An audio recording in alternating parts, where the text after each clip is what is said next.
You're watching ACC Softball on ACC Network Extra. Hello, everybody.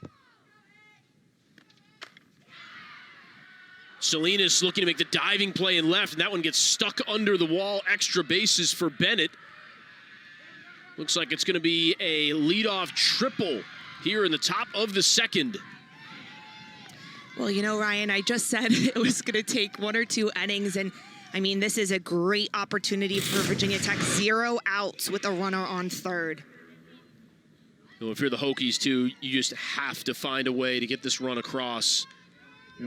Yeah, and you know, that's a tough play for Dom Salinas. You know, normally you're trying not to dive toward the line just because there isn't anyone to back you up from center field. And then it was obviously unfortunate for her that the ball really did get lodged under the fence there. It was not easy for her. It took her a second or two to pull out. And I think that had it not gotten stuck underneath the fence there, it probably would have only been a double. Yep, I agree. Yeah, it's so early in the game. I think she's still trying to really understand the strike zone.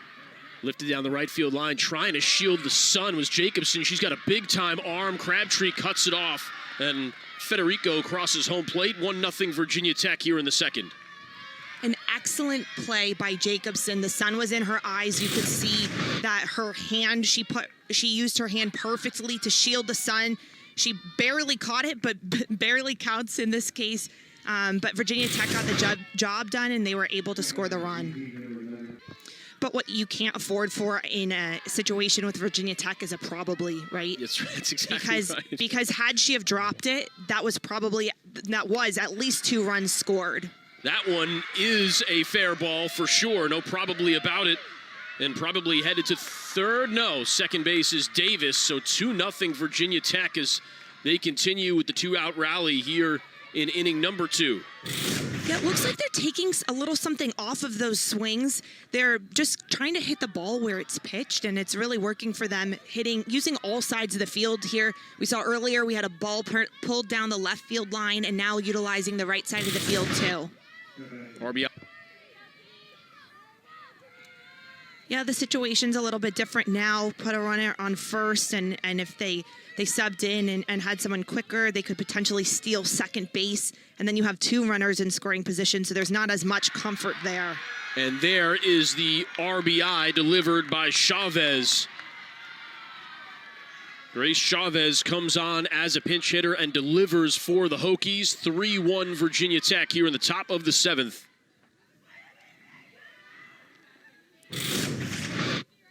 You really couldn't ask for a better at-bat than that. What a solid hit, driving that ball through the infield and scoring that insurance run there for Virginia Tech of time. And so sometimes just having that one solid hit can get you back on track. Lined right at Cavill, just over her glove in center field. They'll wave the runner around. It's going to be 4-1 Virginia Tech. The Hokies have come up with 2 here in the top of the 7th. Yeah, this is exactly what Virginia Tech wanted to happen, driving more runs in and creating a better lead for themselves as they go into the bottom of the 7th. You couldn't ask for more if you are the coaching staff for Virginia Tech out of the Hokies this inning. Just beyond the reach of Cavill. Back-to-back hits, the RBI single for Chavez, and then Green, whose spot Chavez took at the plate, comes on to run, and she crosses home after the RBI double from Bailey. Here is the 3-2, cut on and missed. Yeah, that's huge. I mean, that's the elite level pitcher that Rochard is, being able to go deep in the count and get a swinging strikeout. I mean, that ball really just climbs. You see the spin. When it releases from her hand, it absolutely looks like a strike, and then it just continues to elevate incrementally. I think rise balls are a lot easier to identify when they start high, but this one starts so low and just continues to climb. In step. Yeah, absolutely. If this pitch is really all that matters here, as long as she can get this last out, she's golden.